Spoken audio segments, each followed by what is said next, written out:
جھوٹ بولنا یہ اسلام کے اندر گناہ کبیرہ ہے۔ باقی جو مذاہب ہیں کسی کے اندر اسے انٹرٹینمنٹ کا ذریعہ سمجھا جاتا ہے، کسی مذہب میں یا کسی علاقے میں لوگ اس جھوٹ کے ذریعے مختلف چیزوں کو سیلیبریٹ کرتے ہیں۔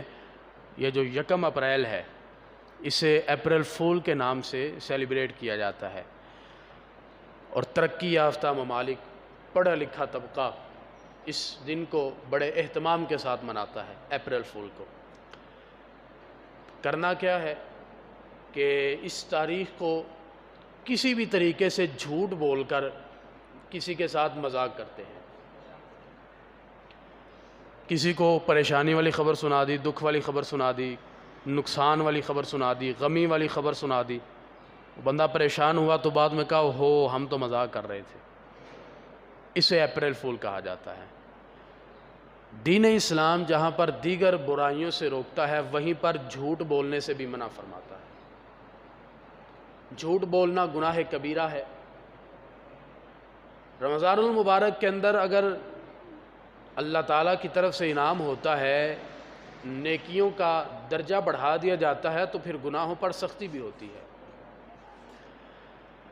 لوگ جھوٹ بولتے ہیں فیشن سمجھ کر، اور ایک بڑا مشہور آج کل لوگوں نے ایک بہانہ بنا لیا ہے۔ لوگ کہتے ہیں جی جھوٹ کے بغیر تو کاروبار ہی نہیں چلتا، جھوٹ بولیں گے تو کاروبار چلے گا۔ تو اب جس کام کے اندر ہم نے جھوٹ کو شامل کر لینا ہے، گناہ کبیرہ کو شامل کر لینا ہے، ہمارا ذہن مطمئن ہو گیا یہ اپنی جگہ ہے کہ میں نے جھوٹ بول دیا ہے، میرا کاروبار بڑا چلے گا، لیکن اس جھوٹ کی وجہ سے اس کی نحوست ایسی آئے گی کہ ہمارے کاروبار میں نقصان ہوگا۔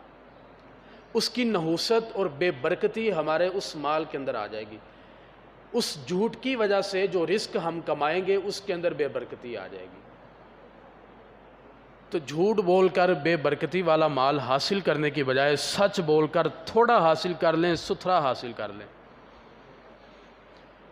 جھوٹ، دھوکہ یہ ایسا ہمارے اندر رچ بس چکا ہے۔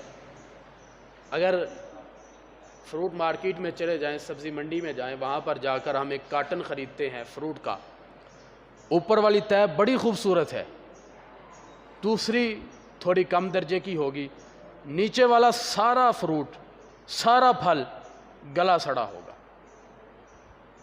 افسوس ہوتا ہے کہ یار دیکھو اوپر کتنا اچھا پھل ہے، ہم نے تو یہ سوچ کر خریدا تھا، ہم نے تو اوپر والی بناوٹ دیکھی تھی، ہمیں اچھا لگا، ہمیں پسند آ گیا تو ہم نے یہ فروٹ خرید لیا، لیکن اس کے نیچے جو انہوں نے ہمیں دھوکے کے ساتھ گلا سڑا پھل دے دیا ہے، اب ہم اس کو کس کے ذمہ لے کر جائیں، اس کا ذمہ دار کسے ٹھہرائیں؟ تو دھوکہ دینا تو ایسے بس ایک رواج بن چکا ہے۔ لوگ کہتے ہیں کہ بس جس نے جتنا دھوکہ دے دیا وہ اتنا بڑا کاروباری آدمی ہے، جس نے جتنا زیادہ جھوٹ بول لیا۔ تو یہ یاد رکھیں کہ جھوٹ بولنے سے، فریب کاری سے مال بڑھ تو جاتا ہے، اضافی ہو جاتا ہے، لیکن اس کے اندر برکت نہیں رہتی۔ برکت ہو تو 1 روپیہ بھی کام دے دیتا ہے، برکت نہ ہو تو لاکھوں روپیہ بھی انسان کے پاس ہوتا ہے، لیکن انسان مجبوری کے عالم میں دنیا سے چلا جاتا ہے۔ تو بلا وجہ ہم حرام پیسہ کیوں اکٹھا کریں؟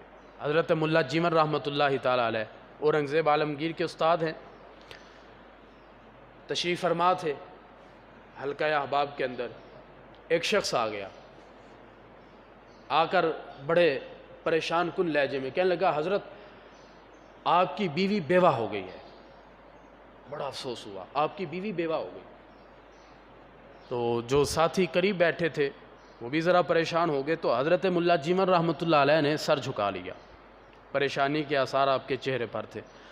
تھوڑی دیر کے بعد ہنسنے لگا، کہکہا لگانے لگا، وہ کہنے لگا حضرت جی آپ ایسے ہی پریشان ہو گئے ہیں، آپ یہاں زندہ بیٹھے ہیں، آپ کی بیوی کیسے بیوہ ہو سکتی ہے؟ آپ ایسے ہی خام خواہ پریشان ہو گئے ہیں، میں نے تو بس آپ کو ہنسانے کے لیے یہ بات کی تھی۔ حضرت ملا جیمن رحمۃ اللہ علیہ فرمانے لگے کہ میں تیری بات سن کر پریشان نہیں ہوا، جو بات تو نے کی ہے، میں تو اس وجہ سے پریشان ہو گیا ہوں کہ ایک بندہ مومن جھوٹ کیسے بول سکتا ہے؟ روایات میں آتا ہے کہ جھوٹ اور ایمان ایک جگہ پر اکٹھے نہیں ہو سکتے۔ فرماتے ہیں کہ میں اس وجہ سے پریشان ہو گیا ہوں کہ جھوٹا بندہ مومن کیسے ہو سکتا ہے، اور اگر یہ مومن ہے تو مومن جھوٹ کیسے بول سکتا ہے۔ آج مومن ہم بہت بڑے ہیں، اپنے آپ کو بڑا مومن سمجھتے ہیں، لیکن جھوٹ بولنے میں ہمارا ثانی کوئی نہیں۔